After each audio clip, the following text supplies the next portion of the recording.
तो स्वागत है नई वीडियो में। तो इसमें हम लोग देखेंगे जो संस्कृति है इसका टेस्ट नंबर 4 देखेंगे हम लोग। ठीक है, 3 टेस्ट हमने अपलोड कर दिया है। ये टेस्ट जो है जीएस का नहीं है, ये जीएस पेपर 2 जो आता है सी सेट का, उसका ये पेपर है। ठीक है, तो इसको सी सेट भी देख लेते हैं हम लोग। तो इसमें जो क्वेश्चन होंगे, पैसेज होंगे, इंग्लिश होगा, हिंदी है, और कुछ रीजनिंग होगा और मैथमेटिक्स भी है इसमें। ठीक है, तो चलिए देखते हैं इसका पहला क्वेश्चन क्या है। तो पहला पैसेज है इसमें, तो पैसेज को ध्यान से देख लीजिए, पूरा पढ़ डालिए इसको, वीडियो पॉज करके इसको पढ़िए, फिर इसके बाद तब क्वेश्चन सॉल्व करवाएंगे तो अच्छा लगेगा और समझ में आएगा क्या चीज़ें हो रही है।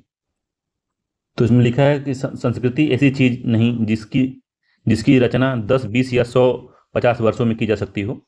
हम जो कुछ भी करते हैं उसमें हमारी संस्कृति की झलक होती है। यह यहाँ तक कि हमारे उठने बैठने, पहनने ओढ़ने, घूमने फिरने और रोने हंसने से भी हमारी संस्कृति की पहचान होती है। यद्यपि हमारा कोई भी एक काम हमारी संस्कृति का पर्याय नहीं बन सकता। असल में सांस्कृतिक जीवन का एक तरीका है, और हालांकि जो संस्कृति जीवन का एक तरीका है, और यह तरीका सदियों जमा होकर उस समाज में छाया रहता है जिसमें हम जन्म लेते हैं। इसलिए जिस समाज में हम पैदा हुए हैं अथवा जिस समाज से मिलकर हम जी रहे हैं, उसकी संस्कृति हमारी संस्कृति है। यद्यपि अपने जीवन में हम जो उसकी संस्कृति हमारी संस्कृति है। यद्यपि अपने जीवन में हम जो संस्कार जमा करते हैं वह हमारी संस्कृति का अंग बन जाते हैं, और मरने के बाद हम अन्य वस्तुओं के साथ अपनी संस्कृति की विरासत भी अपनी संतानों के लिए छोड़ जाते हैं। इसलिए संस्कृति वह चीज़ मानी जाती है जो हमारे सारे जीवन को ब्याए हुए हैं, पर जिसकी रचना और विकास में अनेक सदियों के अनुभवों का हाथ है। यही नहीं बल्कि जो संस्कृति हमारे पीछा जन्मांतर तक करती है। अपने यहाँ एक साधारण कहावत है कि जिसका जैसा संस्कार उसका वैसा ही पुनर्जन्म भी होता है।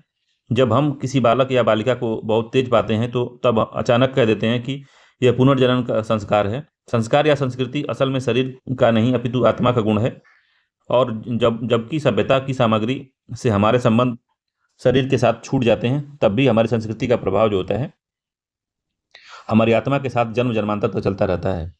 अब इसका इसी पे आधारित हम लोग क्वेश्चन है, एक बार आप पढ़ेंगे तभी आपको समझ में आएगा।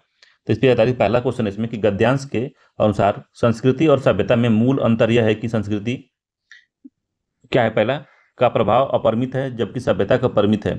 का संबंध परलोक से है जबकि सभ्यता का इहलोक से है। सीमित है जबकि सभ्यता असीमित है। नित्य है जबकि सभ्यता जो है अनित्य है। तो जब देखेंगे आप इसमें तो प्रभाव जो है अपरिमित है। ठीक है, संस्कृति और सभ्यता में मूल अंतर यह है कि संस्कृति का प्रभाव जो है अपरिमित है जबकि सभ्यता जो है का परिमित है। तो गद्यांश में देखेंगे तो इसकी महत्वता एक मानव जीवन में उसकी उपयोगिता पर प्रकाश डालता है। ठीक है, इसमें संस्कृति जीवन शैली के रूप में स्पष्ट किया गया है, और संस्कृति का विकास जो है किसी समय काल में नहीं हुआ बल्कि यह निरंतर चलने वाली प्रक्रिया है, इसे बताया गया था। इसमें किसी भी संस्कृति की पहचान उसमें शामिल होने वाले जो रहन सहन, परिधान, भाषा, बोली जो कि निरंतर उसमें विकसित होता रहता है उसके बारे में बताया गया है। ठीक है, और जो कहा गया इसमें कि संस्कृति जो है आत्मा का गुण है जो कि कभी समाप्त नहीं होती बल्कि जन्म जन्मांतर तक चलती रहती है। ठीक है, यह संस्कृति के अपरिमित स्वभाव को दर्शाता है, जबकि सभ्यता से हमारा संबंध जो है शरीर के साथ समाप्त हो जाता है, जो यहाँ लिखा हुआ है।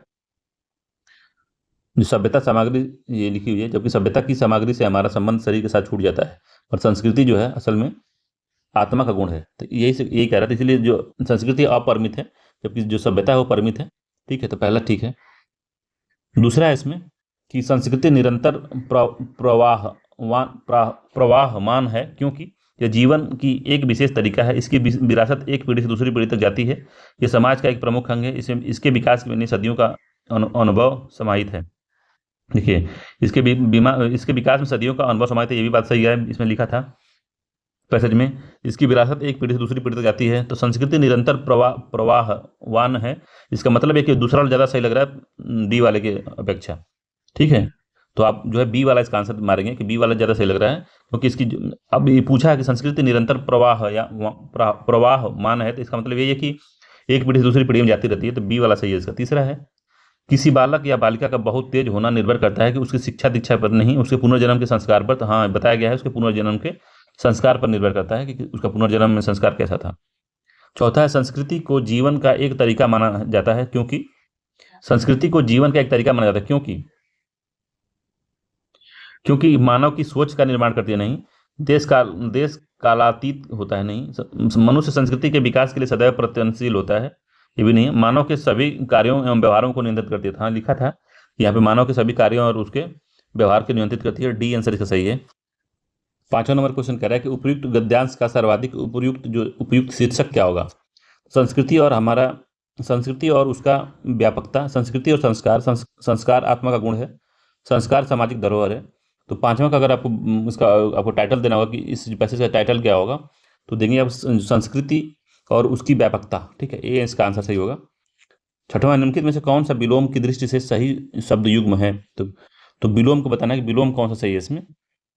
ठीक है, तो गुप्त का है मुक्त होता है, तो गुप्त मुक्त नहीं होता है। बहिरंग का चतुरंग होता है, तो बहिरंग का जो होता है अंतरंग होता है। ठीक है, मुक्त का क्या होता है, तो ग्रस्त होता है, गुप्त नहीं ग्रस्त होता है। बहिरंग का होता है अंतरंग। मितव्ययी का होता है कृपण, मितव्ययी का कृपण नहीं था, मितव्ययी का होता है, मितव्ययी का अपव्ययी होता है, अपव्ययी। शुक्ल का कृष्ण होता है, तो ये डी वाला सही है, शुक्ल का जो होता है कृष्ण होता है, यही सत्य है। अगला, निम्नलिखित में से कौन सा विलोम की दृष्टि से सही युग्म है। तो विलोम की दृष्टि से सही युग्म कौन सा है बताना है। निम्नलिखित में से कौन सा विलोम की दृष्टि से शुद्ध युग्म नहीं है। तो संधि का समास होता है, तो संधि का समास दिखा है, तो संधि का उल्टा क्या होता है। तो संधि का जो विलोम होता है वो होता है आपका विग्रह। संधि का विग्रह होता है, तो इसलिए गलत है ये वाला। भूगोल का खगोल होता है, जारस का औरस होता है, कुसुम का वज्र होता है। ठीक है, बाकी सब सही है। इसका जो है पहला वाले संधि का विलोम जो विग्रह होता है, ठीक है, समास नहीं होता।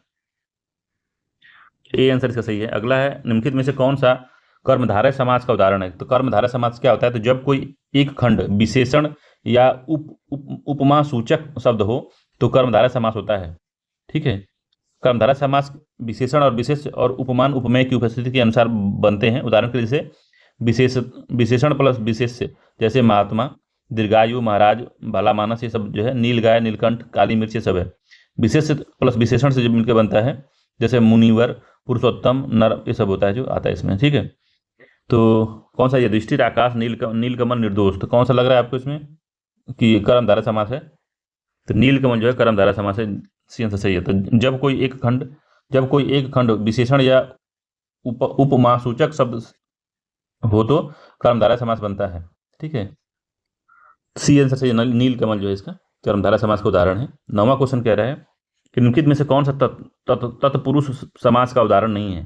तत्पुरुष समास क्या होता है, तो जिस समास में पूर्व पद विशेषण होने के कारण गौण तथा उत्तर पद विशेष होने के कारण प्रभाव होता है, तो वहाँ तत्पुरुष समास होता है। तत्पुरुष समास के जो है 6 भेद होते हैं। कर्म तत्पुरुष होता है, करण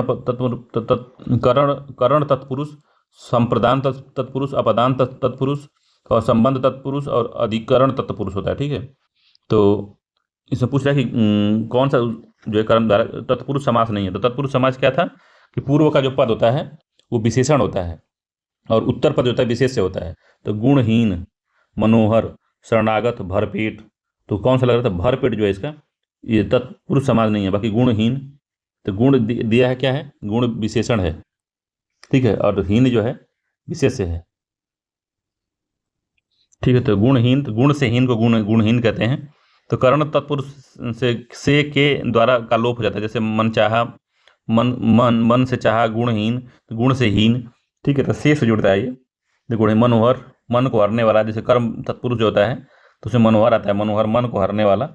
ठीक है, तो मनोहर भी है। शरणागत, शरण और आगत जो होता है इसे मिलकर बना होता है शरणागत, तो ये भी है। ये भरपेट नहीं है, इसमें अव्ययी भाव समास है भरपेट।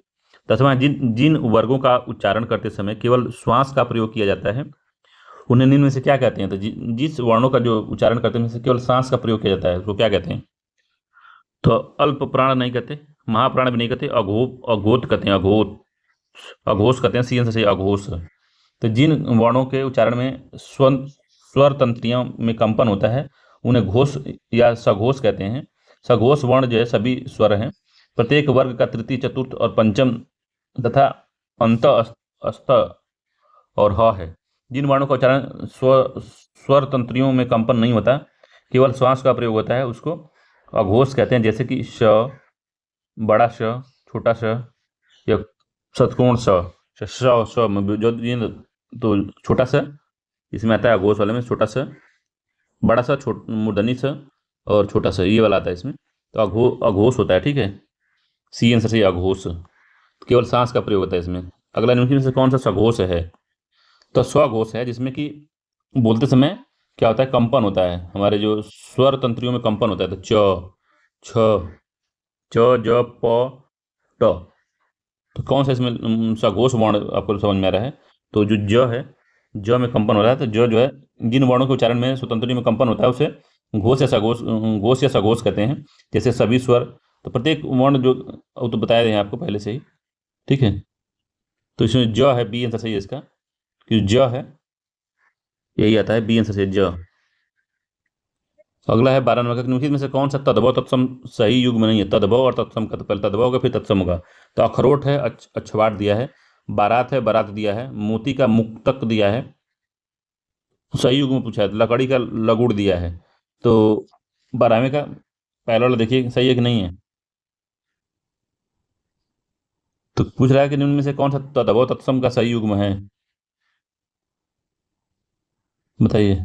अछोट का अखरोट होता है, ठीक है, तो ये गलत हो गया है। अछोट होता है इसका, अछोट, ठीक है। बारात का क्या होता है? तो बर यात्रा होती है, बर यात्रा होती है बारात, बर यात्रा। तो ये भी गलत हो गया। मोती का होता है मौक्तिक, मौक्तिक होता है, मौक्तिक। लकड़ी का जो होता है लुगड़, लुगड़ होता है, ठीक है। तो डी वाला इसका आंसर सही है, लकड़ी का लुगड़ होता है। अगला है, निम्नलिखित में से कौन सा तद्भव तत्सम, तत्सम तद्भव का सही युग्म नहीं है?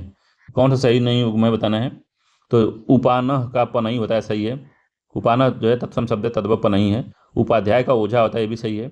इसिका का ईट होता है, ये भी सही है। चबूतरा का चत्वारक, चत्वारी का नहीं होता, ठीक है, ये डी वाला गड़बड़ है। चबूतरे का जो होता है चत्वारी नहीं होता। चबूतरा का जो होता है चतवाल होता है, चतवाल, चतवाल।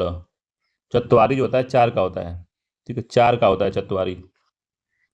अगला क्वेश्चन है इसमें 14 नंबर का, कि आज मैं अधिक केले खा लिया है। तो आज मैंने अधिक केले खा लिया है वाक्य में निम्न में से कौन सा विशेषण है? तो आज मैंने अधिक केले खा लिया है वाक्य में विशेषण कौन सा है? तो गुणवाचक है, परिमाणवाचक है, सर्वनामिक है, संख्यावाचक है। तो परिमाणवाचक विशेषण है, बी आंसर सही है। अधिक केला परिमाण को संकेत करता है। शैतान की आंत, शैतान की आंत मुहावरे का सही जो बात क्या है? तो लंबी बात, आजीवक किसी का जीवन किसी चीज से पीछा न छूटना, अत्यधिक प्रिय होना, उत्तर नहीं सूझना। तो शैतान की आंत क्या मतलब है, बताइए। तो लंबी बात जो होती है शैतान की आंत कहा जाता है उसको, क्योंकि आंत जो होती है बड़ी होती है। तो मुहावरा में ये सब जो है बात होती है। तो इसमें शैतान की आंत मुहावरे का अर्थ है कि लंबी बात। कई कहानियां शैतान की आंत की तरह होती हैं, समाप्ति नहीं होती। तो ए आंसर सही है इसका, ठीक है। चूहे के चाम से नगाड़ा नहीं बनता। तो चूहे के चाम से नगाड़ा बनता, लोकोक्ति का अर्थ क्या है? तो सीधी सीमित संसाधनों से बड़े उद्देश्य की प्राप्ति नहीं होती। तो पहला ही सही है, सीमित संसाधनों से बड़े उद्देश्य की प्राप्ति नहीं होती। लोक व्यवहार के विरुद्ध कार्य न होना, ठीक है। संभव को संभव कर दिखाना, ये भी नहीं है। मूर्खतापूर्ण कार्य, ये भी नहीं है। तो इसका ए वाला सही है 16वें का। 17 नंबर क्वेश्चन कह रहा है कि निम्नलिखित शब्दों में से वर्तनी की दृष्टि से कौन सा शब्द अशुद्ध है? तो वर्तनी की दृष्टि से बताना है कौन सा अशुद्ध है, हमको बताना है। तो अनधिकार होता है। तो अनधिकार सही लिखा है, अनधिकार होता है, ठीक है। अशुद्ध पूछा तो पहला सही है द्वारिका, द्वारिकाधीश, द्वारिका। द्वारका भी सही लिखा है कि द्वारिका नहीं सही लिखा है, द्वारका होता है, द्वारका। तो ये अशुद्ध है, द्वारका होता है, द्वारिका नहीं होता। मुमूर्षु, तो मुमूर्षु सही लिखा है। मिष्ठान भी सही लिखा, ठीक है, मिष्ठान सही लिखा, ठीक। तो बी वाले से गड़बड़ है, द्वारिका का नहीं होता, द्वारका होता है वो, द्वारका। निम्नलिखित में से वर्तनी की दृष्टि से कौन सा शुद्ध है? तो वर्तनी की दृष्टि से शुद्ध है तो प्रमाणिक। तो प्रमाणिक का प्रामाणिक होता है, प्रामाणिक, ठीक है, प्रामाणिक, प्रामाणिक होता है। पुनर्जन्म का होता है पुनर्जन्म, पुनर्जागरण, पुनर्जागरण का होता है, ये जो गलत लिखा है, पुनर्जागरण जो पे आसानी होता है, जागरण, ठीक है, ये होता है। नौ पे नहीं होता आसमानी, तो जो पे होता है। अहल्या सही लिखा है, अहल्या जो है ये ठीक लिखा है, सी वाला ही शुद्ध है इसमें। बीरहणी नहीं होता, बीरहिणी होता है, बीरहिणी, बीरहिणी ये होता है, बीरहिणी, ठीक है। तो इसका जो है सी वाला सही है, सी वाला गड़बड़ है मामला, इसका सी ठीक है। 19 नंबर क्वेश्चन कह रहा है कि निम्नलिखित युग में से कौन सा एक सुमेलित नहीं है? तो निम्नलिखित युग में से कौन सा सही सुमेलित नहीं है बताना है, ठीक है। तो लाघव चिन्ह क्या होता है? तो लाघव चिन्ह लोप चिन्ह, पद चिन्ह, दीर्घ उच्चारण चिन्ह। तो विराम चिन्ह में अल्प विराम होता है और अल्प विराम इसको कहते हैं, बता देता हूँ। अल्प विराम ये होता है, ठीक है। अर्ध विराम ये होता है, ये अल्प विराम है, ये जो है अर्ध विराम है, ठीक। पूर्ण विराम में जानते हैं सब लोग, ये होता है पूर्ण विराम प्रश्नवाचक है। आश्चर्य विस्मय जो चिन्ह, विस्मय आदि चिन्ह जो होता है, ये वाला चिन्ह होता है, आश्चर्य है विस्मय आदि चिन्ह होता है, ठीक है। संयोजक चिन्ह, योजक चिन्ह जो होता है, ये वाला संयोजक या योजक चिन्ह ये वाला होता है। जब निर्देश देते हैं तब बड़ा कोष्टक, छोटा कोष्टक, मझला कोष्टक ये होता है, ठीक है। अवतरण चिन्ह जो होता है, अवतरण चिन्ह में क्या करते हैं, तो इस तरह से बनाते हैं ऊपर से। इन्वर्टेड कामा जो होता है अवतरण चिन्ह होता है, ठीक है। उपविराम, तो उपविराम देखेंगे तो ये होता है उपविराम, दो बिंदु होती है, बस दो बिंदु, नॉर्मल दो बिंदु होती है, उपविराम होता है, ठीक है। विवरण चिन्ह होता है, विवरण चिन्ह, ठीक है। इस तरह से कर रहे थे, विवरण दे रहा है आगे, ठीक है। लाघव चिन्ह क्या होता है, तो लाघव गोल वाला होता है, तो लाघव पहला दिया गया, लाघव गोल वाला था, पहला ठीक दिया है। लोप चिन्ह जो होता है, लोप मतलब कि एक्सेट्रा जो कहते हैं ना कि ऐसे कर देते हैं, तो लोप चिन्ह है ये, तो भी सही है। पाद चिन्ह क्या होता है भाई, तो पाद चिन्ह में नीचे होता है, बिंदी होती है पाद चिन्ह, नीचे बिंदु होता है इस तरह से, ठीक है। तो पाद चिन्ह है ये। अगला है दीर्घ उच्चारण चिन्ह क्या होता है, दीर्घ उच्चारण चिन्ह, तो दीर्घ उच्चारण चिन्ह में जैसे हे राम, तो हे राम देखेंगे इस तरह से होता है, अच्छा लगता है 5 बना हुआ है इस तरह से, तो दीर्घ उच्चारण चिन्ह, तो गलत दिया दीर्घ उच्चारण चिन्ह, तो डी वाला ही गड़बड़ है। जैसे लिखा जाता है हे राम, हे राम, ऐसे लिखा नहीं होता है, तो 5 बना हुआ है हे राम, क्या है, तो देखें हे राम, ठीक। ये पूरा मामला है इसका। अगला है वह लड़का जो कल आया था पढ़ने में तेज है, इस वाक्य में जो निम्नलिखित में से कौन सा सर्वनाम है, तो वह लड़का जो कल आया था वो वो पढ़ने में तेज है, तो जो है कौन सा सर्वनाम है, निश्चयवाचक सर्वनाम है, पुरुषवाचक है, संबंधवाचक है, निजवाचक है, तो कौन सा सर्वनाम है भैया ये, तो संबंधवाचक है, सी आंसर, संबंध बता रहा है ना जो, ठीक, संबंधवाचक है, 20 का सी आंसर सही है। अगला मैं यह काम आज ही करूंगा, इस वाक्य में मैं जो है निम्नलिखित में से कौन सा सर्वनाम है, तो मैं यह काम आज ही करूंगा, इसमें जो है पुरुषवाचक सम्मान है, ठीक है, पुरुषवाचक वो है सर्वनाम है, ठीक है, बी आंसर सही है। निश्चयवाचक नहीं है, संबंधवाचक भी नहीं है, निजवाचक भी नहीं है, ये पुरुषवाचक है।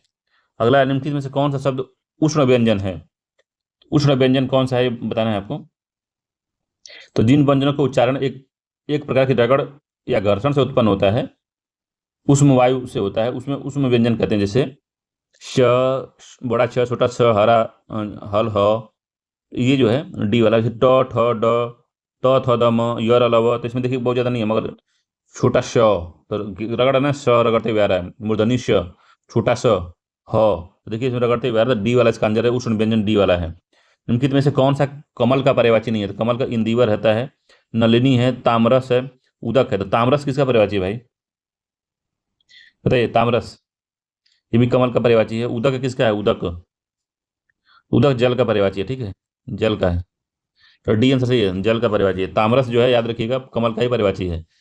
24 निम्नलिखित में से कौन सा तत्सम तद्भव का सही युग्म नहीं है, तो तत्सम तद्भव का युग नहीं, तत्सम सबसे पहले, तद्भव बाद में, तो शिष्य का सिख होता है, मत्सर का मच्छर होता है, मंत्रकारी का मदारी होता है, बेंत का बेंत होता है, तो क्या कौन सा इसमें गड़बड़, तो शिष्य का सिख होता है, सिख सही है, मत्सर का मच्छर होता है, ये भी ठीक है, मंत्रकारी का मदारी होता है, ये भी ठीक है, बेत्र का बेत होता है, ठीक है, बेत्र होता है, बेत्र, बेंत नहीं होता, बेत्र होता है, बेत्र का बेंत होता है, ठीक है, ये वाला सही है। अगला, माँ के ने 4 किलो चीनी मंगाई, तो माँ ने 4 किलो चीनी मंगाई, वाक्य में विशेषण कौन सा है, तो माँ ने 4 किलो चीनी मंगाई, संख्यावाचक है, परिमाणवाचक है, आवृत्तिवाचक, क्रमवाचक, तो परिमाणवाचक है, बी आंसर सही है, परिमाणवाचक है 25वें का। अगला क्वेश्चन है इसमें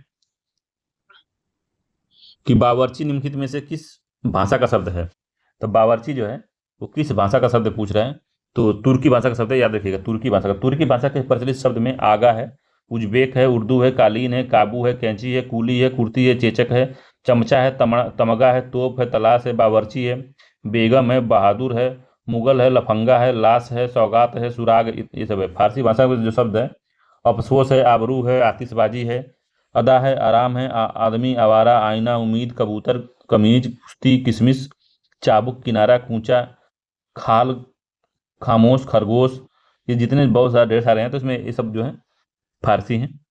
ठीक है। अरबी वाले में अमीर, अजीब, अजाय, अवाद, अक्ल, अल्लाह, आदमी, आदत, ईमान। तो शुरुआत जो इसका ना, इसमें अ से होता है, जब ई से होता है, इस तरह से ज़्यादा होता है इसमें। तो अरबी है। फ्रांसीसी शब्द में क्या कहता है भाई?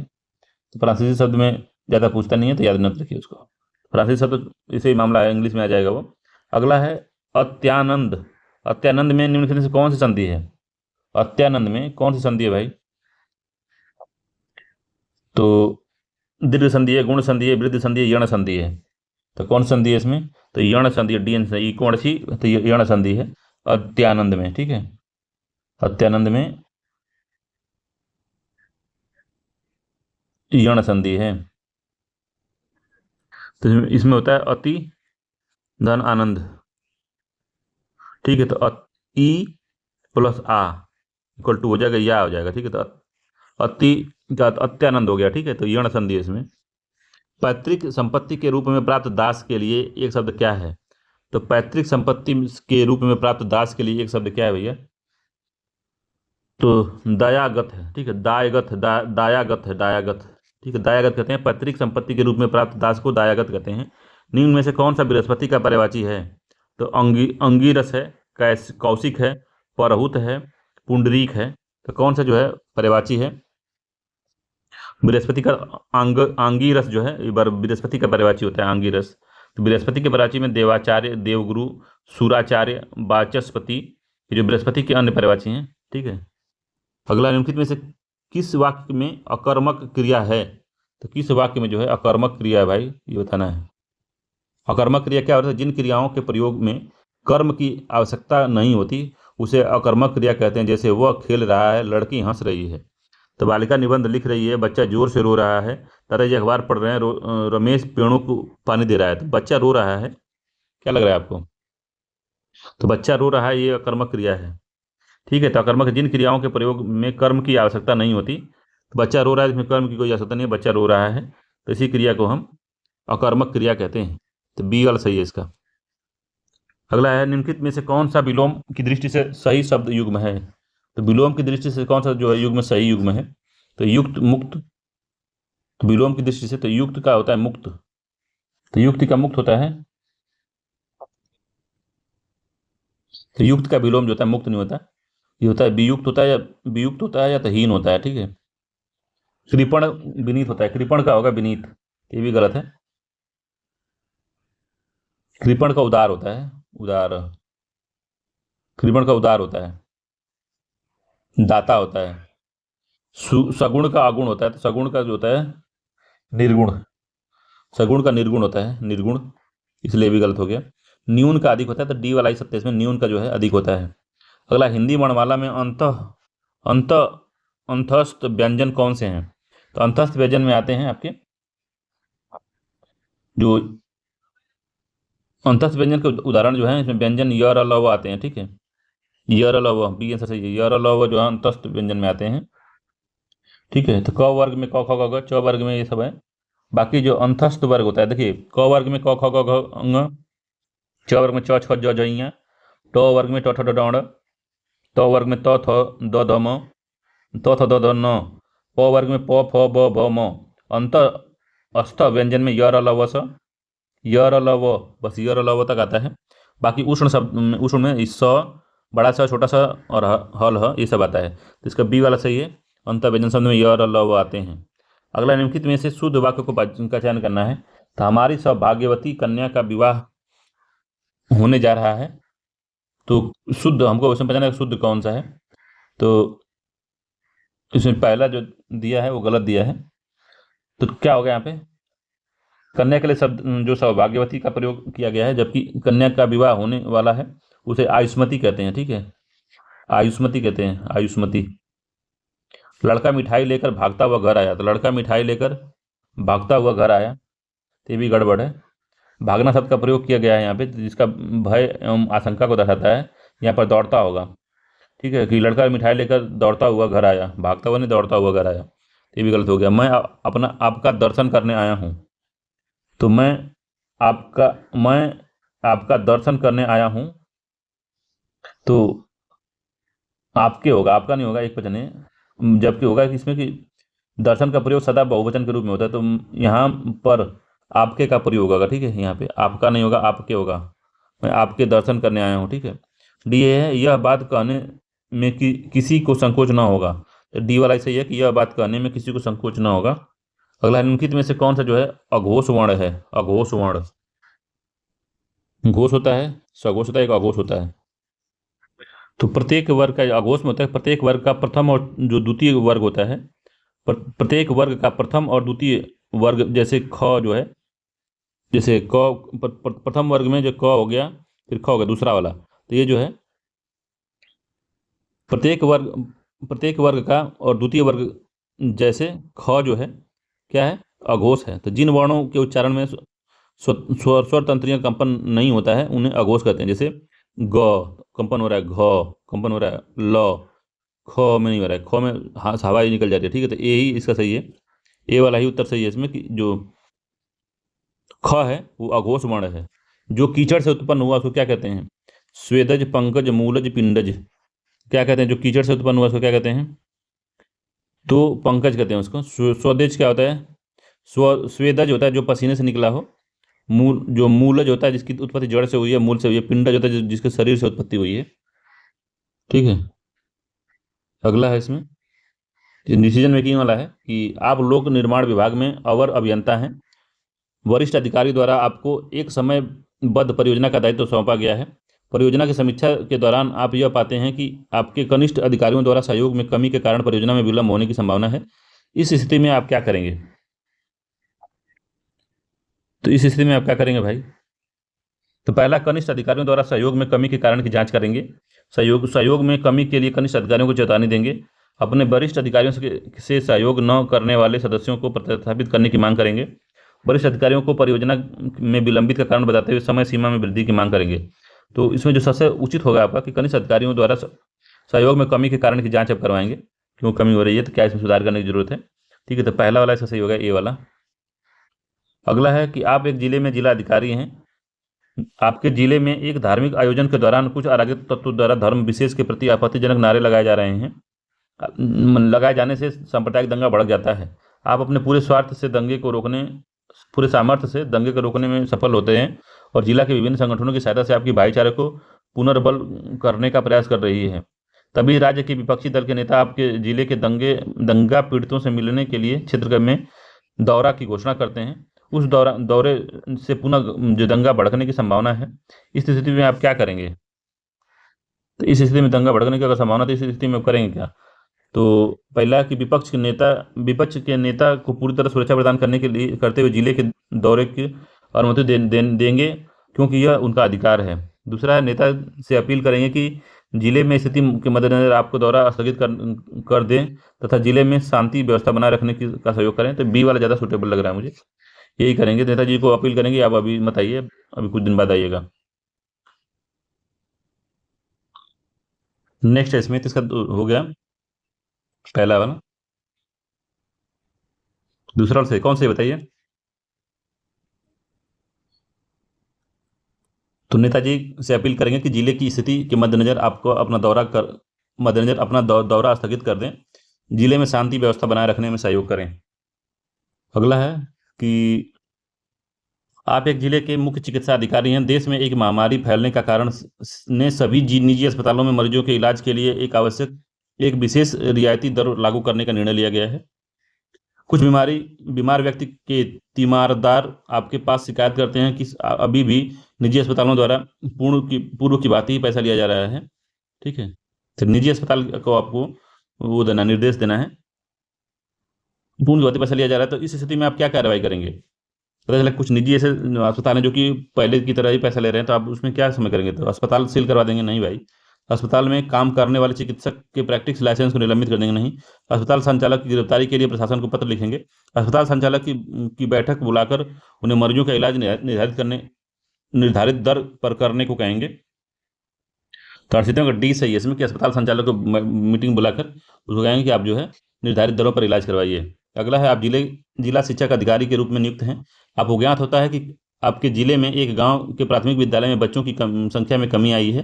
आप इसकी जांच करते हैं और पाते हैं कि कुछ स्थानीय निवासी जो समृद्ध और उच्च जातियों से हैं ने अपने बच्चों को विद्यालय में जाने से रोक दिया है, क्योंकि विद्यालय में कुछ निचले जातियों के बच्चे दाखिल लिए हैं। तो बच्चों की विद्यालय न भेजे जाने वाले अभिभावकों को मनाना है कि उनको बच्चों का निचला जातियों के साथ बैठना एवं भोजन करना उचित नहीं है। ऐसे उनका मानना है कि उनके बच्चों का जो है निचली जातियों के साथ बैठना और उनके साथ भोजन करना उचित नहीं है। तो आप क्या कदम उठाएंगे? पहला, उच्च जाति के अभिभावकों पर कानूनी कार्रवाई करेंगे? नहीं। उच्च जातियों के बच्चों को किसी निकट के विद्यालय में भेजने का प्रबंध करेंगे? नहीं। निम्न जाति के बच्चों का नामांकन किसी अन्य विद्यालय में करेंगे? नहीं। डी, विद्यालय जाकर निचली जाति के बच्चों के साथ भोजन करेंगे और उच्च जाति के अभिभावकों को जातिगत भेदभाव खत्म कर बच्चों को विद्यालय भेजने के लिए प्रेरित करेंगे। तो डी वाला इसका जो है 39वां डी आंसर सही है। अगला है 40 नंबर का कि आप एक जिला अधिकारी हैं। एक गांव में जन सुनवाई के दौरान एक दिव्यांग महिला जो एक परिवार की मुखिया भी है कि कुछ कागजातों के गुम हो जाने के कारण वह सरकार द्वारा संचालित योजनाओं का लाभ प्राप्त नहीं कर पा रही है।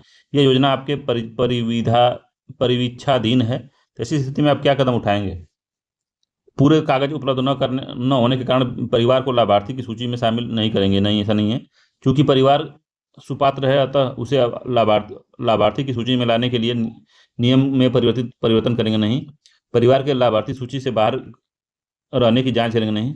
वैकल्पिक वैधानिक उपायों की सहायता से उसके परिवार को लाभार्थी सूची में शामिल करने का प्रयास करेंगे? तो डी आंसर इसका सही है। अगला 41 नंबर का है कि संचार की प्रक्रिया के निम्नलिखित चरणों में इसको सही क्रम में व्यवस्थित कीजिए और कूट की सतह बताना कि क्या उत्तर सही है। सबसे पहले होता है, क्या होता है? तो इनकोडिंग होता है, ठीक है, इनकोडिंग। कूट होगा सबसे पहले, फिर से ट्रांसमिशन हो गया, संचार हो गया इसका, 3 कूट लेखन होगा, फिर 3 के बाद में एक होगा संचार होगा, फिर से कूटानुवाद होगा, ठीक है, उसके बाद कूटानुवाद होगा, मतलब डिकोडिंग होगा, फिर उसके बाद समझा जाएगा 4 होगा। 3 1 2 4, तो बी वाला सही है। तो हमने जो वीडियो बनाया है उसका संचार प्रक्रिया कम्युनिकेशन का वीडियो, हमने 3 वीडियो बनाया, सारा उसमें व्याख्या की गई है और उसमें जो है PVIQ भी लगवाया गया है।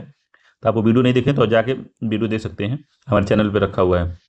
जब व्यक्ति यह अनुभव करते हैं कि उनके व्यवहार को प्रतिबंधित किया जा रहा है तो वे एक प्रकार से प्रतिक्रिया करते हैं, जिसको क्या कहते हैं?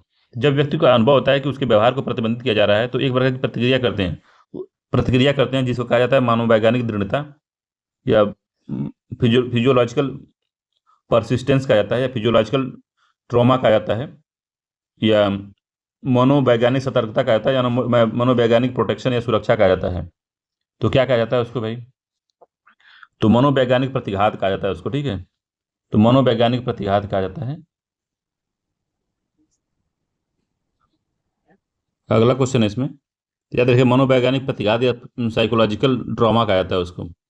अगला क्वेश्चन है कि सक्रिय श्रवण, एक्टिव लिसनर के बारे में है। एक्टिव लिसनर निम्नलिखित में से कौन से संकेत श्रोता के विकर्षण को दर्शाता है? तो in active listening which are the following signal indicate the listener distraction. तो मुस्कुराना, बालों को ठीक करना, श्रोता का आगे की ओर झुका होना, बार बार घड़ी देखना। तो जो बालों को ठीक करना, बार बार घड़ी देखना, ऐसे घोतक होता है, ठीक है। मुस्कुराना, तो मुस्कुराना जो है किसका घोतक है? तो मुस्कुराना जो है इसमें घोतक, ये जो है पॉजिटिव संकेत है कि नहीं वो अच्छे सुन रहा है। श्रोता का आगे की ओर झुक जाना, तो श्रोता जो है आगे की ओर झुक जाना, श्रोता का आगे की ओर झुक जाना, तो लिसनर लीनिंग फॉरवर्ड। तो 2 3 4 इसका सही है। इसका जो है सी वाला तो से 2 3 4 इसका सही है कि ये एक्टिव लिसनिंग में क्या होता है, ये बाधा है, डिस्ट्रक्शन आता है इसमें। तो इसमें 2 3 4 सही है। इसमें मुस्कुराना जो है वो पॉजिटिव संकेत होता है लिसनिंग का, ठीक है। तो पीछे अगला सूची 1 सूची 2 से मिलाना है, बताना। इसमें 44 नंबर क्वेश्चन है, भाव भंगिमा है, असंकेत है। तो पीछे झुकना क्या है? तो अति आत्मविश्वास के कारण आदमी पीछे झुकता है, सही है। आगे झुकना एकाग्रता को दर्शाता है। जेब में हाथ डालकर चलना उदासी को दर्शाता है, और गाल पर हाथ करना चिंता को दर्शाता है। तो 1 2 3 4 सही है इसका, ए वाला आंसर सही है इसका। अगला है स्ट्रॉमैन तर्क का प्रयोग निम्नलिखित में से किस उद्देश्य हेतु किया जाता है? तो स्ट्रॉमैन जो तर्क का प्रयोग होता है किसके उद्देश्य की प्राप्ति के लिए किया जाता है, बताइए। तो अपने तर्क की प्रतिपुष्टि करने, अपने पहले दिए गए तर्क का खंडन करने, निर्णय मानदंड की पहचान करने, निर्णय को प्रभावकारिता के मूल्यांकन के लिए। तो अपने तर्क की प्रतिपुष्टि के लिए the back up your argument के लिए स्ट्रॉ मैन तर्क का प्रयोग किया जाता है। ए आंसर सही है। तो अपने जो तर्क दिए हैं उसकी पुष्टि करने के लिए। अगला है, दूरगामी भविष्यवाणी के लिए किसी विशेष समूह द्वारा निर्णय निम्नलिखित में से किस तकनीक के अंतर्गत आता है? दूरगामी जो होता है, भविष्य को सोच के जब तकनीक होता है, डेल्फी नहीं होता, पर्ट तकनीक है, राउंड रोबिन तकनीक है, या निर्णय वृक्ष तकनीक है। तो डेल्फी तकनीक है कि पर्ट तकनीक है? कौन सी तकनीक है भाई? तो डेल्फी तकनीक है। ये आंसर सही है इसका, डेल्फी तकनीक में है। ठीक है, Delphi technology was started by the thinking और of Rand Corporation of America. ठीक है, डेल्फी तकनीक में ये कहते हैं दूरगामी भविष्य के लिए किसी विशेष समूह द्वारा निर्णय निम्नलिखित में से निम्नलिखित तकनीक के अंतर्गत डेल्फी के अंतर्गत होता है। ये आंसर सही है इसका। संप्रेषण के क्रम में श्रोता तथा वक्ता की कही गई बात की संक्षिप्त व्याख्या को निम्नलिखित में से क्या कहते हैं? तो संप्रेषण के क्रम में श्रोता तथा वक्ता की कही गई बात की संक्षिप्त व्याख्या को निम्नलिखित में से किससे व्यक्त करते हैं? निम्नलिखित में से क्या कहा जाता है उनको? तो सकारात्मक प्रबलन, परावर्तन, स्पष्टीकरण, पूछताछ करना। तो संप्रेषण, which are the following is called a brief explanation of the speaker's speech by the listener during the communication. तो उसको क्या कहते हैं? तो सकारात्मक प्रबलन, पॉजिटिव प्रबलन कहते हैं इसको, या पॉजिटिव री इन्फोर्समेंट कहते हैं, या फीडबैक है, एक्सप्लेनेशन है। तो क्या कहते हैं इसको बताइए? 47वां क्या है? तो स्पष्टीकरण कहते हैं। क्या कहते हैं? तो परावर्तन कहते हैं। फीडबैक जो मिलता है तो उसको कहते हैं कि समझ में आ जाता है कि मामला जो कम्युनिकेशन हो गया है वो सही चल रहा है इसमें। ठीक है, प्रबलन, परावर्तन जो होता है। तो संप्रेषण में के क्रम में श्रोता तथा वक्ता की कही गई बातों का संक्षिप्त व्याख्या को निम्नलिखित में से क्या कहते हैं? तो जैसे कोई बात कर रहे हैं तो कह रहे ठीक है, हाँ हाँ मैं समझ रहा हूँ। तो अगर इसे कह रहे हैं, फीडबैक अगर दे रहे हैं, तो इसका मतलब है कि आप जो है बात को समझ रहे हैं। तो बी आंसर सही है इसका। ठीक है, अगला, निम्नलिखित में से कौन सा संप्रेषण को प्रभावी बनाने के लिए आवश्यक घटक नहीं है? तो संप्रेषण को प्रभावी बनाने के लिए आवश्यक घटक में स्पष्टता है, स्वीकार्यता है, निरंतर प्रवाह है, लंबी पंक्तियां। डी आंसर नहीं है इसका, लंबी पंक्तियां नहीं है। ठीक है, बाकी जो स्पष्टता होनी चाहिए, स्वीकार्यता होनी चाहिए, निरंतर प्रवाह बना होना चाहिए। 49 है, किसी उच्च अधिकारी द्वारा अपने विभाग से भिन्न अन्य विभाग के अधीनस्थों से संदेश के आदान प्रदान में निम्नलिखित में से किस संचार के रूप में प्रयोग होता है? तो ऊर्ध्वगामी नहीं है, अधोगामी नहीं है, विकर्ण है। ये डी आंसर सही है। विकर्ण जो है, विकर्ण जो संप्रेषण होता है उसमें होता है। ठीक है, डायगोनल जो संप्रेषण होता है या कम्युनिकेशन होता है, उसमें जो उच्च अधिकारी द्वारा अपने विभाग के से भिन्न अन्य विभाग के जो अधीनस्थों से बातचीत करता है या संदेश के आदान प्रदान के लिए अपना कार्य आगे बढ़ाता है, तो उसको हम विकर्ण संप्रेषण कहते हैं। 50वां, निम्नलिखित में से कौन सा अंतर व्यक्ति कौशल के लिए सुसंगत नहीं है? तो कौन सा जो है अंतर व्यक्ति कौशल के लिए, इंटरपर्सनल कम्युनिकेशन के लिए या स्किल के लिए सही नहीं है? सकारात्मक अभिवृत्ति, सहयोगियों के अभिप्राय पर संदेह, सुनने की तत्परता, संवेग के प्रबंधन की योग्यता, ability to manage the emotion. ये सही चीज है, सुनने की तत्परता होनी चाहिए, सहयोगियों के अभिप्राय पर संदेह नहीं करना चाहिए। बी आंसर सही है। ठीक है, doubt on the intention of allies, तो ये गड़बड़ है 50वें का। ठीक, 50वें का जो है बी वाला यही नहीं होना चाहिए। अंतर व्यक्ति कौशल के लिए सुगम नहीं है, सहयोगियों पे अपना शक करना। अगला क्वेश्चन है, संवाद के क्रम में श्रोता तथा वक्ता के उत्साहवर्धन हेतु हाँ या हाँ सही है, में तथा बहुत अच्छा आदि शब्दों का प्रयोग निम्नलिखित में से क्या कहलाता है? तो संवाद जब के क्रम में जब श्रोता जो है वक्ता के उत्साहवर्धन है तो हाँ हाँ सही है, ठीक है, बहुत अच्छा बहुत अच्छा। तो कहता है इसका क्या मतलब होता है? तो किस में आता है ये? तो विकर्षण में आता है नहीं, प्रतिबंधन में आता है नहीं, प्रतिबिंबन में नहीं है, अंग विन्यास में नहीं है, सकारात्मक प्रबलन है ये, पॉजिटिव रीइंफोर्समेंट है ये। ठीक है, डी आंसर सही है, एक तरह का फीडबैक होता है ये। अगला है संचार तथा प्रापक, संचारक या प्रापक। संचारक होता है जो जैसे जो संचार कर रहा है, प्रापक मतलब जो संचार प्राप्त कर रहा है कि मध्य भौतिक दूरी से मिलने वाले संकेतों का अध्ययन निम्नलिखित में से किसके अंतर्गत किए जाते हैं? तो क्रोनेमिक्स है, काइनोमिक्स है, प्रोएक्सेमिक्स है या हैप्टिक है? तो सी आंसर सही है 52 का। तो प्रोक्सेमिक्स होता है। ठीक है, सी आंसर सही है, प्रोक्सेमिक्स होता है, याद रखिएगा। तो सब हमने अपने इसमें 3 वीडियो है संप्रेषण का, उसको पढ़ा दिया है, वहां से आप इसको देख सकते हैं आराम से। 3 वीडियो है, 3-4 घंटे में सब खत्म हो जाएगा, एक बार देख लेंगे तो इसको हिंदी में बढ़िया से बताया गया, उसको समझ में आ जाएगा, समझाया गया उसमें। 53 नंबर क्वेश्चन है, निम्नलिखित में से किस संप्रेषण को ग्रेप वाइन के नाम से जाना जाता है? तो औपचारिक संप्रेषण को ग्रेप वाइन, अनौपचारिक संप्रेषण को ग्रेप वाइन में कहा जाता है। बी आंसर चाहिए, इनफॉर्मल जो कम्युनिकेशन होता है उसको ग्रेप वाइन कहा जाता है। ठीक है, याद रखिएगा। तो ग्रेप वाइन में क्या होता है, तो जैसे लताएं होती हैं अंगूर की, उसी तरह से इधर उधर लपटी होती है, और एक बार अगर ग्रेप वाइन में कोई भी बात चली गई आपकी, तो वो दोबारा वापस नहीं आएगी। समझ रहे बात को, वो बहुत तेज फैलेगी, वो रुक नहीं पाएगी, उसको रोक नहीं सकते हैं। एक बार से ग्रेप वाइन में घुस गई कोई भी बात है, कोई भी संप्रेषण एक बार ग्रेप वाइन में चला गया, उसको वापस आने की संभावना बहुत कम होती है, या रोकने की संभावना एकदम ना के बराबर होती है। 54वां, संवाद करते समय पलक झपकाने की दर में वृद्धि निम्नलिखित में से क्या प्रदर्शित करती है? तो पलक जो झपकाने की वृद्धि है, वो व्याकुलता को दर्शाती है, श्रेष्ठता को, रक्षात्मक प्रतिरोध को, अविश्वास को। तो व्याकुलता को दर्शाती है, ये आंसर सही है, व्याकुलता को दर्शाती है वो।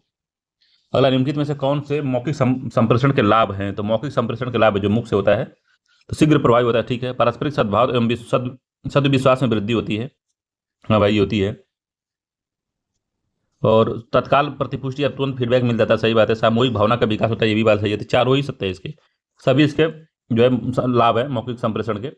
56 है कि समस्या समाधान की निम्नलिखित में से किस युक्ति में समस्या को हल करने के क्रम में लक्ष्य के निकट पहुंचने के लिए प्रत्येक कदम पर एक क्रिया का चुनाव करना पड़ता है? तो प्रत्येक क्रम पे एक क्रिया का चुनाव करना पड़ता है। उसमें क्या होता है? ब्रेन स्टॉर्मिंग है, पार्श्व सोच है, लेटरल थिंकिंग है, एनालॉजी है, या मीन एंड एनालिसिस है, साधन साध्य विश्लेषण है। तो किस में होता है ये? तो समस्या समाधान के निम्नलिखित में से किस युक्ति में समस्या को हल करने के क्रम में लक्ष्य के निकट पहुंचने के लिए प्रत्येक कदम पर एक क्रिया का चुनाव करना पड़ता है, वो क्या कहलाता है? तो साधन साध्य विश्लेषण कहलाता है, डी आंसर सही है, ठीक है। साधारण साध्य विश्लेषण, मीन इन एंड एनालिसिस, ठीक है, डी आंसर सही है इसका, इंपॉर्टेंट है, याद रखिएगा इसको। तो जो इसके इसमें क्या लिखा है कि समस्या समाधान की जो युक्ति में, इस युक्ति में, जैसे साधन साध्य विश्लेषण में समस्या को हल करने के क्रम में लक्ष्य के निकट पहुंचने के लिए प्रत्येक कदम पर एक क्रिया का चुनाव करना पड़ता है, ठीक है। 57, इनके में से कौन सा एक प्रभावी संप्रेषण होगा? तो जब संदेश एवं चिन्ह मूल रूप से संप्रेषित हो, जब वक्ता को विषय का अच्छा ज्ञान हो, जब संदेश श्रोता उच्च तकनीक युक्त हो, जब प्रेषक एक एवं ग्रहीता की योग्यता समान हो। तो कौन सा सबसे प्रभावी होगा इसमें 57वें का? तो दो इसमें है कि अगर समानता हो तभी एक सही चीज हो सकता है, हो जाए जब संदेश एवं चिन्ह मूल रूप से संप्रेषित होता है, ठीक है। When the message and the symbol are communicated in the original form, तब भी एक जो है सही संप्रेषण हो सकता है, प्रभावी संप्रेषण। तो 57वें का ए बी आंसर सही हो सकता है, ठीक है। अगला है कि निम्नलिखित कथनों में से कौन सा अप्रभावी संप्रेषण के कारक है? तो अप्रभावी जो नॉन इफेक्टिव जो है, ठीक है, इनइफेक्टिव जो लिसनिंग के कारण क्या है? तो चयनात्मक श्रवण, सिलेक्टिव लिसनिंग, ठीक है, सिलेक्टिव लिसनिंग, परामर्श देना, एडवाइजिंग, ठीक है। तो ये अप्रभावी श्रवण के लक्षण है। चयनात्मक लिसनिंग, कुछ चीजें सुन रहा है, कुछ चीजें नहीं सुन रहा है। परामर्श देना भी सही है। विषय में रुचि है तो अच्छा, वो मतलब कि गुड लिसनर की बात होती है, इफेक्टिव लिसनर होता है वो। सकारात्मक प्रबलन, ये भी जो होता है गुड लिसनर की बात होती है। तो 3 4 तो होगा नहीं, 3 4 जान उसे काट देते हैं हम लोग। तो एक सही, 1 और 2 ही इसमें जो खराब श्रवण होता है उसके कारण होते हैं, चयनात्मक श्रवण और परामर्श देना।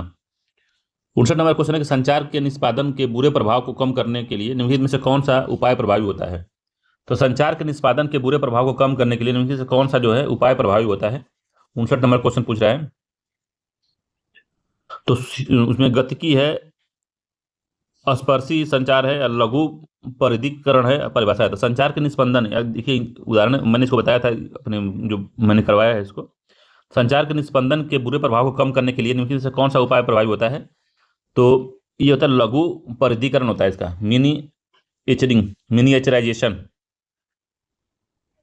मिनिएचराइजेशन जो होता है, लघु परिधिकरण संचार के निस्पंदन या इसके बुरे प्रभाव को कम करने के लिए होता है। तो विच of the following measures is effective in reducing the bad effect of the communication leakage? तो यही समझ लीजिए, लघुकरण परिधिकरण जो होता है यही इंपॉर्टेंट है। सी आंसर सही, कई बार क्या में पूछा है, याद रखिएगा उसको।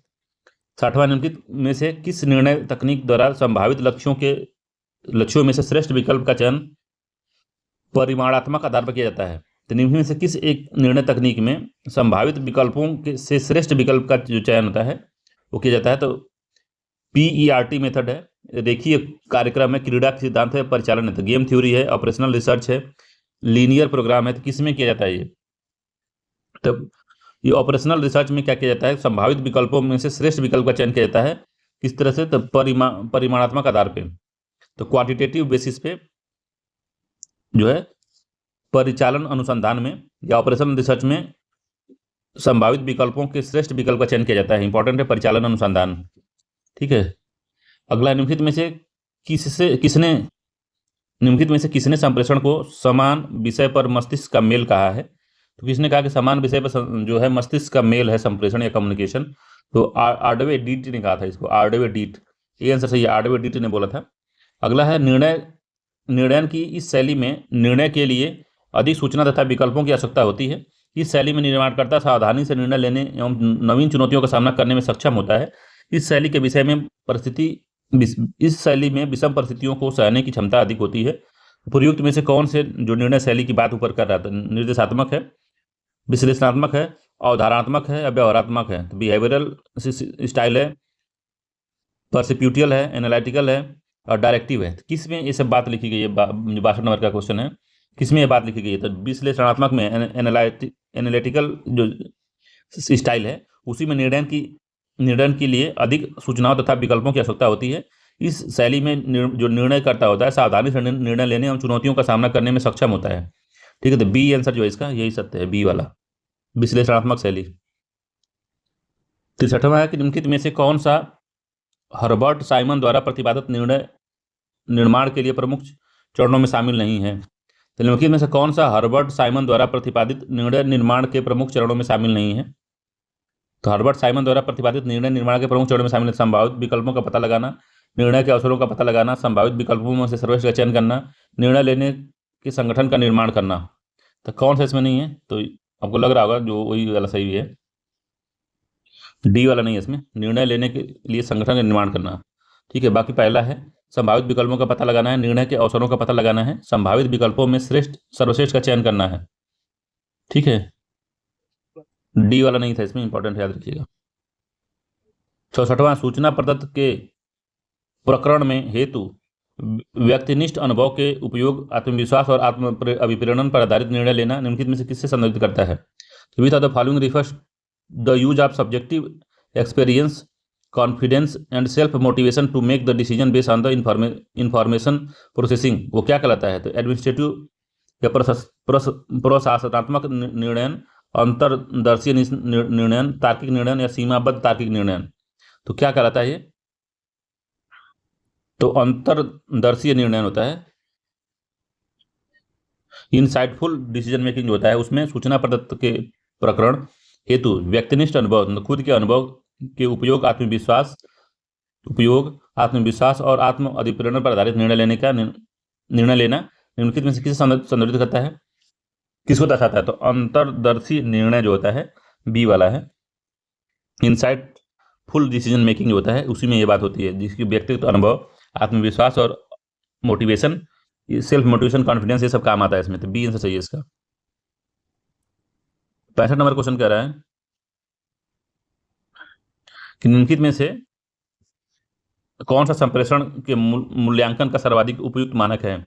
तो संप्रेषण के मूल्यांकन का उपयुक्त मानक क्या है? तो अवरोधात्मक संप्रेषण, सरल मात्रा, पृष्ठपोषण, आप आमने सामने का संपर्क। सी है, फीडबैक अगर मिल जाता है तो मूल्यांकन अच्छा होता है कि कैसा मिला है, कैसा रहा है आपका कम्युनिकेशन।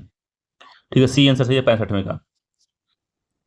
अगला है, किसी समस्या के समाधान के लिए परिचित वस्तुओं के नए प्रयोग को समझ पाने, मतलब कि किसी समस्या के समाधान के लिए परिचित वस्तुओं के नए प्रयोगों को समझ पाने की अक्षमता निम्नलिखित में से क्या कहलाती है?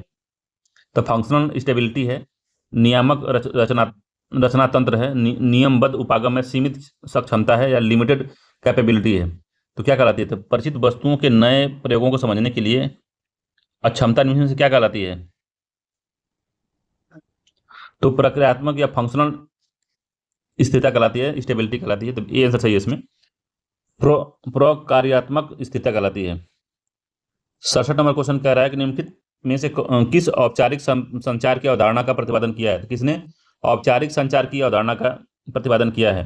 तो Keith David, Festinger, Donald L Shaw, Maxwell E McComb. किसने अनौपचारिक संप्रेषण की अवधारणा दी थी? वो व्यक्ति कौन था? तो कीथ डेविस था। ठीक है, कीथ डेविस ने बात की थी, ये आंसर सही है, कीथ डेविस। ठीक है, अगला है, निम्नलिखित में से कौन औपचारिक संप्रेषण या संचार की विशेषताएं हैं? अनौपचारिक की विशेषता क्या था? लचीलापन, तीव्र संचार, विरूपण, डिस्टोर्शन नहीं है, व्यापकता। तो ये डिस्टॉर्शन नहीं होता इसमें, ठीक है। तो फ्लेक्सिबिलिटी होता है, डिस्टॉर्शन भी होता है इसमें यार भाई। निम्नलिखित में से कौन सा अनौपचारिक संचार की विशेषता है? तो लचीलापन होता है, फ्लेक्सिबल होता है, फास्टर कम्युनिकेशन इसमें होता है, विरूपण या डिस्टॉर्शन भी हो सकता है, ठीक है। ये बातें बदल भी सकती हैं इसमें, ठीक है। और व्यापकता भी होती है इसमें, तो सभी सही है, डी आंसर सही है, ठीक है। इसमें डिस्टॉर्शन भी हो सकता है, याद रखिएगा। इसमें पॉसिबिलिटी होती है क्योंकि अनौपचारिक होता है, कोई रूल रेगुलेशन नहीं होता है। कोई व्यक्ति कुछ भी बोलता है, उनकी बात सुनी हुई दूसरा व्यक्ति सुनेगा, तीसरा सुनेगा, चौथा सुनेगा, तो उसमें क्या होता है, कहीं ना कहीं विरूपण या डिस्टॉर्शन मैसेज में आ सकता है। चारों सही है इसमें। अगला, निम्नलिखित में से किसने निर्णय की प्रक्रिया में बहुल प्रक्रिया कहा था? मल्टीपल एक्शन किसने कहा था? निर्णय प्रक्रिया को मल्टीपल एक्शन किसने कहा था? तो सेकलर हडसन है, पीटर एफ ड्रकर है, चेस्टर बर्नार्ड है, हर्बर्ट साइमन है। तो किसने कहा था? तो सेकलर हडसन ने बात बोली थी, ये आंसर सही, सेकलर हडसन ने बोला था।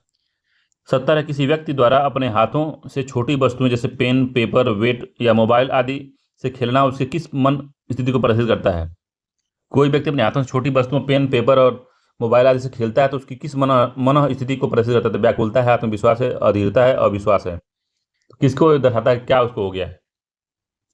तो व्याकुलता को दर्शाता है, एंजाइटी को, एंजाइटी को दर्शाता है। अगला है, इसमें जो क्वेश्चन आंसर दिया है 71 से 75 तक, ये भी जो है इंग्लिश का पैसेज है, तो इसको केयरफुली पढ़िए इसको एक बार, फिर उसके बाद समझिए क्या लिखा हुआ है, तो क्वेश्चन इसका समझ में आएगा। पहले एक बार पढ़ लीजिए। इसमें है कि after lunch I felt at a loose end end around loose end loose end end roamed about the little flat.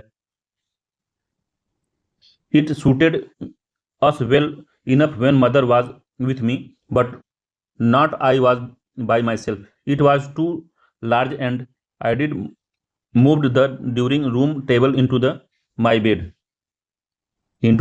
ठीक है। That was now the only room I used. It had all the furniture I needed, a brace, bed rest, ठीक है, bed rest ने bedstead है, ठीक है, और dressing table, some come chairs who seat has more or less caved in, a wardrobe with a transcend mirror. The rest of the flat was never used, so I did not trouble to look after it. तो ये जो पैसा जैसे बता रहा है कि क्या ये कहने का कोशिश कर रहे हैं, क्या है इसमें, तो इसी हिसाब से क्वेश्चन दिया 71 नंबर का। The flat did not really suit him any more because, क्यों जो सूट नहीं कर रहा है उनका जो फ्लैट है, क्यों क्यों क्या ऐसी दिक्कत आ गई है इसमें?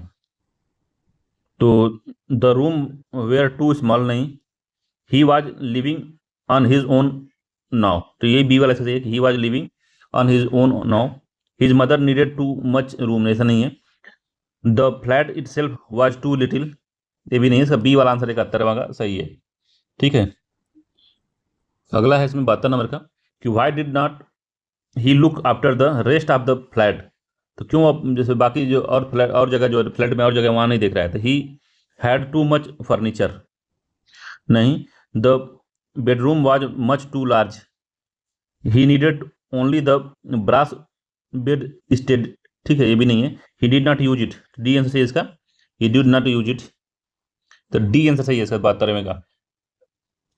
अगला है कि इसमें जो स्पेस है, now I was by myself, it was too large, the word is refers to the, किसके लिए रिफर कर रहा है वर्ड, इसे खाली जगह भरना है। 73 नंबर क्वेश्चन है, तो इसमें डाइनिंग रूम टेबल नहीं, डाइनिंग रूम में भी नहीं है, बेडरूम में भी नहीं है, फ्लैट के बारे में बात कर रहा है, डी आंसर सही है फ्लैट, ठीक है, flat. Now I was by myself it was too large, the word is the refers to the flat, ठीक है। From the passage we learn that the writer was, तो जो writer was उससे क्या सीख मिल रही है हमको भाई? तो scared of living alone in the flat, ये भी नहीं है, ठीक है। तो डिससेटिस्फाइड विथ द फ्लैट, ये भी नहीं है। Satisfied with the space in his bedroom, तो अपने बेडरूम के ही स्पेस से सेटिस्फाई है, सी वाला आंसर सही है इसका। अगला इसमें कि after lunch he felt at a loose end means क्या है, इसका मतलब क्या है? 75वें क्वेश्चन का मतलब क्या है? He had nothing specific to do, तो पहला ही सत्य है इसका, ठीक है, और इसमें सही नहीं है। 76 है कि विच of the following is the meaning of the idiom a green horn. A green horn का जो इडियम बताना हमको क्या होता है? अ ग्रीन हॉर्न, तो अ स्किल्ड पर्सन नहीं, एन अनएजुकेटेड पर्सन नहीं, an experienced person, a very good and honest person. तो कौन सा होगा इसमें 76वें का? तो सी है, इन एक्सपीरियंस्ड पर्सन, तो सी आंसर सही है इसका। तो एडियम अ ग्रीन हॉर्न का मतलब ये होता है इन एक्सपीरियंस्ड पर्सन, सी आंसर सही है इसका। अगला, विच of the following word is wrongly spelled, तो कौन सा जो है गलत स्पेलिंग उसे लिखी गई है वही बताना है। तो एकोमोडेटेड, एकोमोडेटेड सही लिखा है, एसेसरी भी सही लिखा है, ट्यूशन गलत लिखा है, ठीक है, TUI, ट्यूशन जो है TUITION होता है, ठीक है, TUITION होता है, तो सी आंसर जो इसका मामला गड़बड़ है। 78 है, fill in the blank which appropriate this, जो प्रीपोजिशन जो इसमें आएगा क्या आएगा? She is a senior, she is a senior to me in service, तो ये होगा, इस डी वाला होगा, तो she is a senior to me in service, ठीक है, डी आंसर सही होगा इसका। 79 है कि which are the following alternative give the correct form of the indirect speech to give the sentence. तो I said to you he should be trusted, तो इसके लिए जो है क्या होगा इसका करेक्ट इनडायरेक्ट स्पीच क्या होगी? I told you that I should be trusted, I ask you if he should be trusted, I told you that you should be trusted, I told you, ठीक है, I told you that he should be trusted, तो D answer सही है इसका, ये D वाला इसका होगा सही। अगला है 80 नंबर क्वेश्चन है कि transform the given sentence into the interrogative form, choose the correct answer for from the option given below. There is a nothing better than a happy life, there is a nothing better than the happy life, तो इसके लिए कौन सा answer सही होगा? तो what is better than happy life, तो यही सही है, पहला वाला ही। What is the better than happy life, is not happy life the best है, नहीं। Did not you know that happy life, ये भी गलत है, ये भी गलत है, सब पहला वाला ही सत्य है।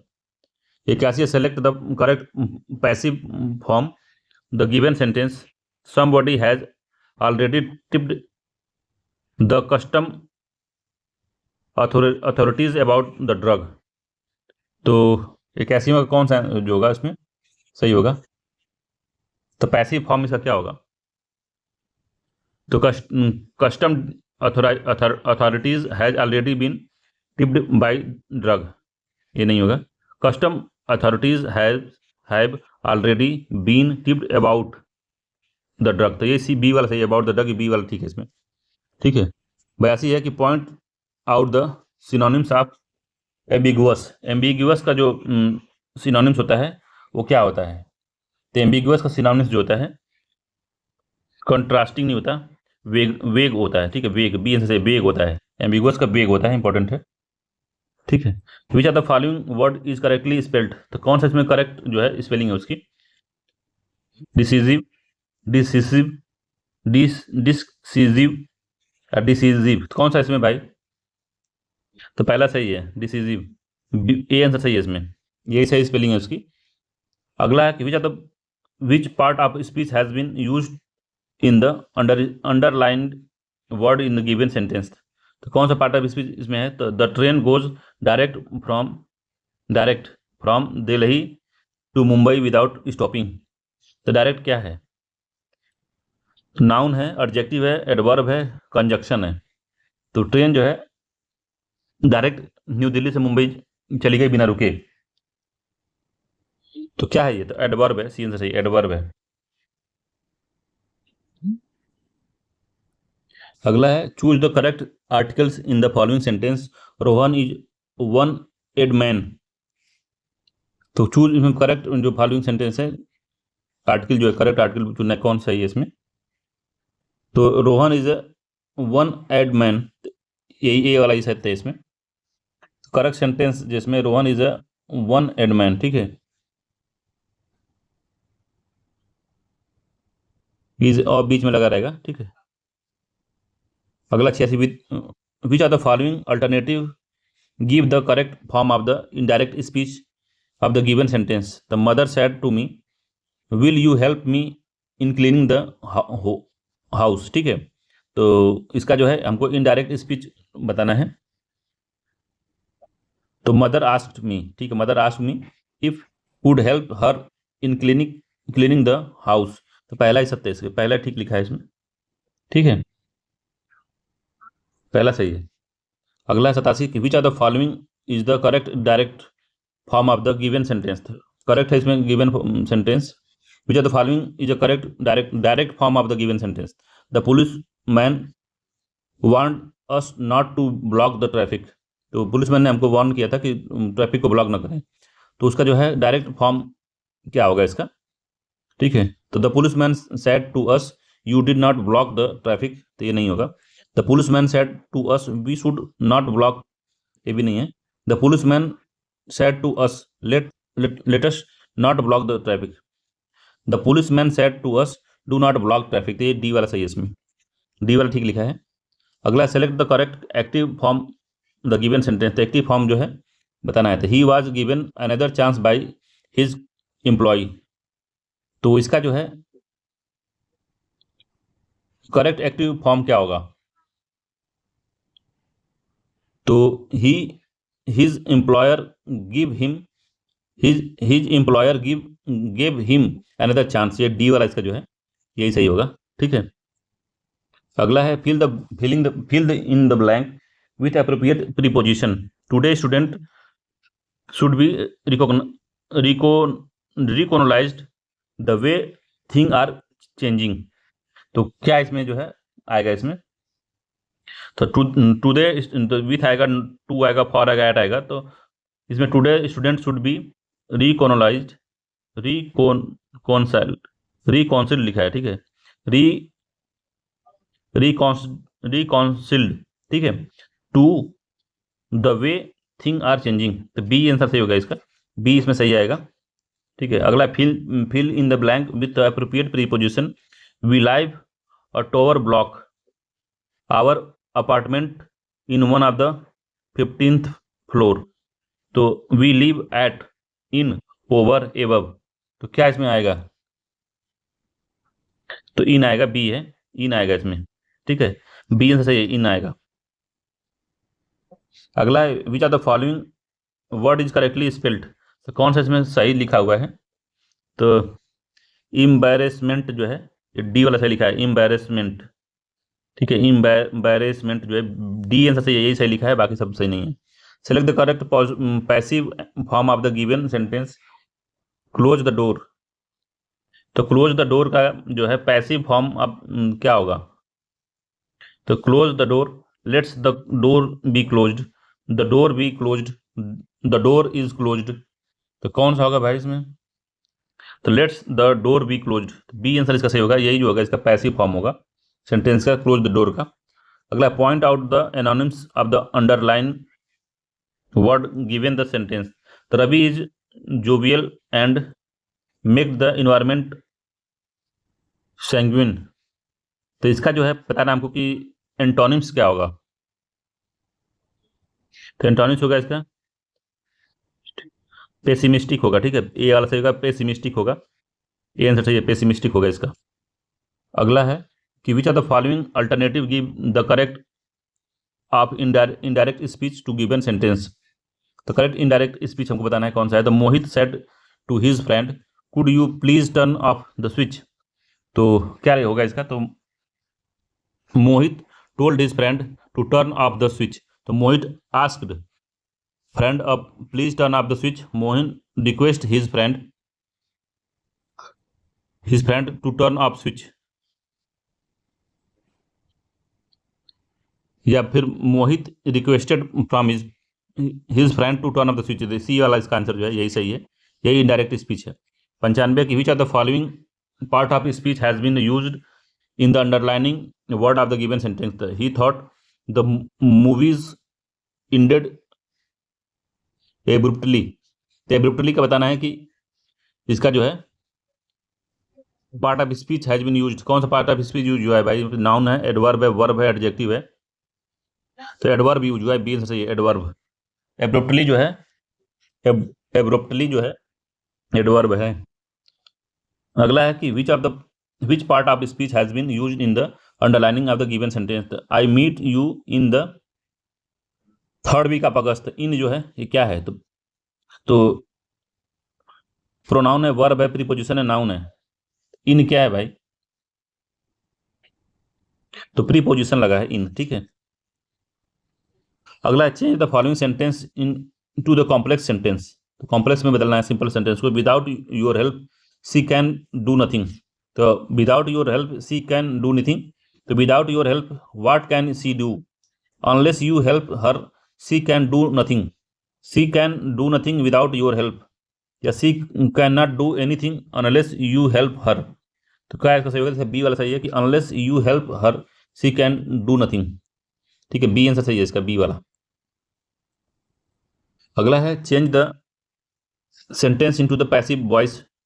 पैसिव वॉइस में चेंज करना है कि हु किल्ड द फ्रॉग। तो हु किल्ड द फ्रॉग को बताना है क्या सही है इसमें। तो who was killed by the frog नहीं, by whom was the frog killed. तो ये बी वाला सत्य है इसका, by whom was the frog killed. Which are the following is the meaning of idiom blue blood. तो ब्लू ब्लड का idiom जो है इसमें से कौन है? Blue blood. तो इसका मतलब ये होगा to belong to family on he the highest social class, ठीक है। तो ब्लू ब्लड का ये मतलब होता है, डी आंसर सही है इसका, to belong the family of the highest social class पे। अगला है इसमें, which of the following is the correct direct form of the given sentence. तो सारांश said that he had solved the crossword the previous day। तो इसका हमको बताना है क्या? तो करेक्ट डायरेक्ट फॉर्म इसका बताना है। तो डायरेक्ट फॉर्म क्या होगा इसका?